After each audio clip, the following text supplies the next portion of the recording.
Voici un problème de physique assez ancien avec sa solution, mais qui a reçu ces dernières années beaucoup d'attention grâce à la chaîne YouTube 3 Blue 1 Brown. On a ici deux blocs qui peuvent parfaitement glisser sur le sol et ici un mur sur lequel ce bloc peut parfaitement rebondir. Au départ, ce bloc est immobile, celui-ci arrive, percute ce bloc qui part à toute vitesse, mais évidemment le gros ne s'arrête pas, il continue quand même d'avancer mais avec une vitesse plus faible.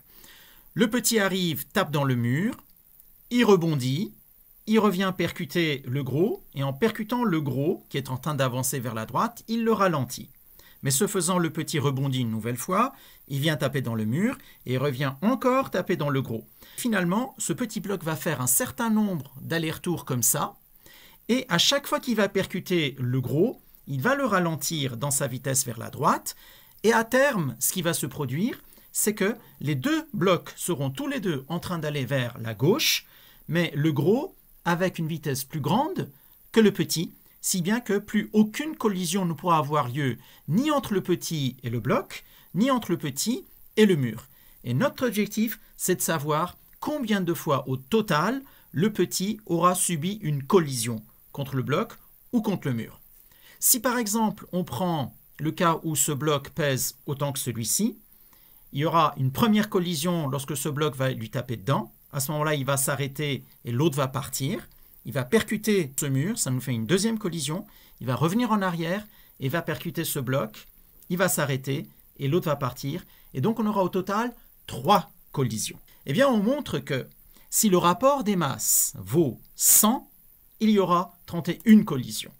Si le rapport des masses vaut 100 puissance 2, il y aura 314 collisions. Si le rapport des masses vaut 100 puissance 3, il y aura 3141 collisions.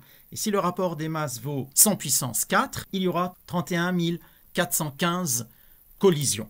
Et ainsi de suite. Et on voit apparaître de cette manière le nombre pi. On va maintenant chercher à savoir comment pi fait pour apparaître dans ce problème. Déjà, d'où vient pi et quel est le rapport entre ce problème et un cercle ? Eh bien, le cercle apparaît dans l'expression de l'énergie cinétique qu'on va considérer comme étant une constante dans ce problème. On va considérer que l'énergie cinétique est conservée, il n'y a pas de dissipation. Or, l'énergie cinétique, c'est 1/2 de mv2. Et ça, c'est presque l'équation d'un cercle, puisqu'un cercle, c'est x2 plus y2 égale une constante. Je dessine ici un cercle, je mets les axes. Je vais maintenant réécrire cette expression de sorte qu'on voit apparaître un x2 plus y2. Donc, qu'est-ce que je vais faire? Je vais multiplier par 2. Et je vais ici mettre racine de m fois v, le taux au carré, et racine de grand M fois v, le taux au carré. Et il suffit maintenant de dire que ça c'est x et ça c'est y. Voilà, et je les porte sur les axes. Au départ, toute l'énergie cinétique est associée à grand M, puisque petit m est immobile, v est nul, ce qui veut dire que grand x est à 0, grand y est au maximum, on démarre ici. Juste après la première collision, le système se retrouve quelque part sur le cercle, puisque l'énergie cinétique se conserve. Mais où? Ça, on le saura grâce à la relation de la quantité de mouvement qui est conservée. Or, c'est quoi la quantité de mouvement? Eh bien, c'est m fois v plus m fois v. Ça, c'est une constante. Si je reprends mes notations grand x, grand y, ça nous donne ça. Et ça, c'est l'équation d'une droite. Et cette droite a pour pente moins racine de m sur m. Comme la quantité de mouvement se conserve, elle va passer par ce point et en fonction de sa pente, par un autre point sur le cercle. Et ce point-là, ça sera l'état du système après la première collision. Prenons le cas où les deux masses sont égales. Si les deux masses sont égales, la pente vaut moins 1, ce qui correspond à cette droite. Donc toute l'énergie cinétique au départ se trouve chez lui. Juste après la première collision, toute l'énergie cinétique se trouve chez lui. À ce moment-là, ce bloc est en train d'aller vers la droite. On est dans les positifs. Tôt ou tard, ce bloc va cogner dans le mur. Après cette collision, son énergie cinétique ne va pas changer, mais le bloc, au lieu d'aller vers la droite, au lieu d'être dans les positifs, il sera en train d'aller vers la gauche. Donc on sera dans les négatifs. Donc l'état du système va passer d'ici à ici. Quel sera l'état du système ensuite? Eh bien, c'est la droite de la quantité de mouvement qui va nous le dire. Je retrace la droite.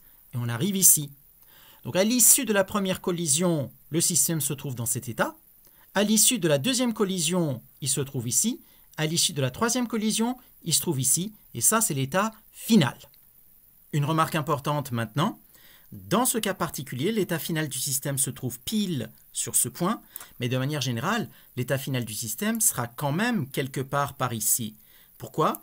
Parce que comme je l'ai déjà dit, dans l'état final, la vitesse du petit bloc est faible par rapport à celui du grand. Son énergie cinétique est faible par rapport à celui du grand, ce qui fait qu'on se retrouve proche de l'axe des Y et donc forcément quelque part par là.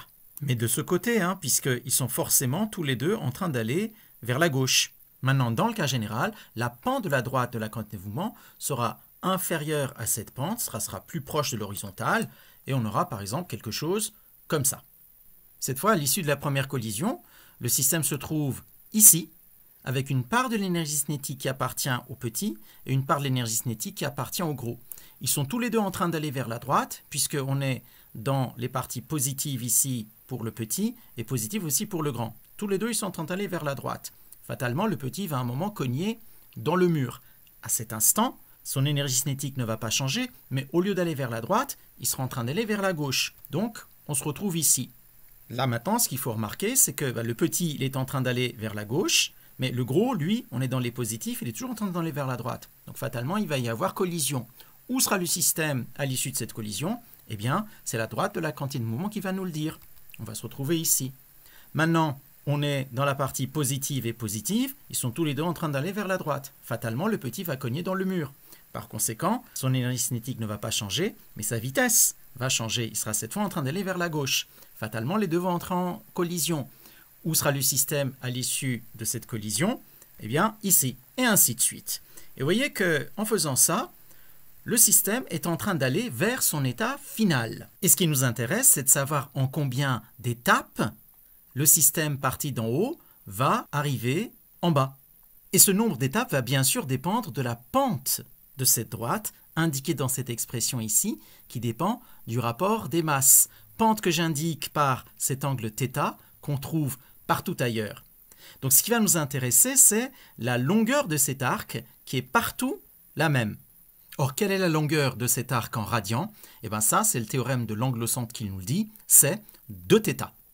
Donc on veut parcourir π, sachant qu'à chaque étape, on fait un pas de 2θ. Combien faut-il d'étapes? Eh bien, il en faut π sur 2θ.